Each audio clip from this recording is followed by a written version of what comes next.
as we enter, into a new world of work, right? What do you think are the 3 to 4 skills, or it could be new skills, that you think that the business leaders and that the employees need to cultivate to somehow manage themselves in this new hybrid work model?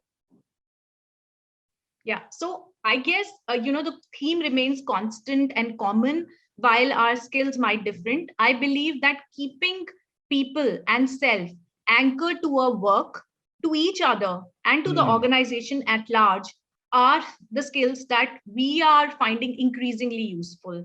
So to begin with, keeping us and our teams aligned to work is something where we use very, very actively and deliberately emotional intelligence. We actually try to tune into the feelings of each other, how we are feeling on a daily basis. We have started asking questions that can help us understand and be aware of each other's fears, our hopes, more often and more deeper.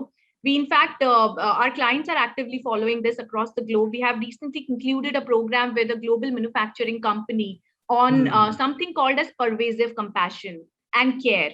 What we mean by this is that our leaders or our managers need to create an environment which is more emotionally intelligent, where we are able to connect with others on a regular 1:1, managers adopting a coaching approach where they're not telling, but actually helping people reflect more often.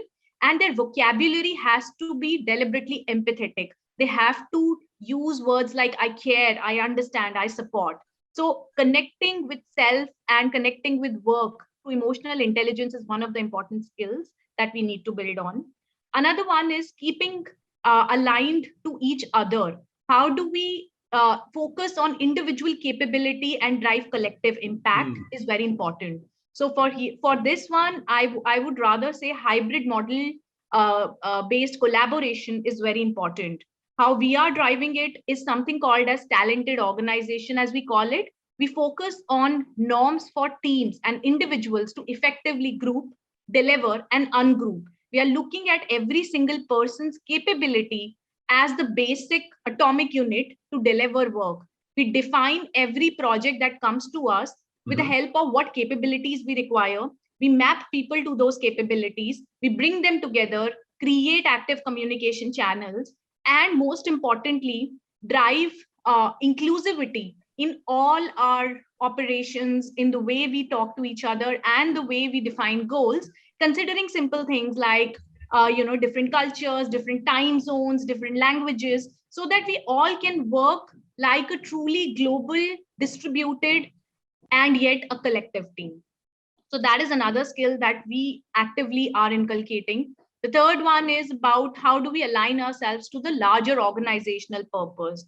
For this one, we are actually starting to look at outcome-based approach rather than output. By that, I mean that instead of looking at number of hours being spent at work, it is about how do we actually pivot our teams from being busy to being productive. We are actually, what we are doing here is something interesting. We are actually looking at priority language, wherein every manager is actually scoring a task on the level of priority on a scale of 1 to 5. We are actively looking at criticality versus urgency, because a lot of tasks these days people look at from an urgency standpoint. So we are taking it away and we are looking at business priority, and we are clarifying metrics more often. So communication is also helping us actually stay in touch with our teams, help them understand how actively they are able to actually push organizational outcomes and what they need to change on a more frequent basis. So these are some of the skills that we are looking at in a hybrid work model.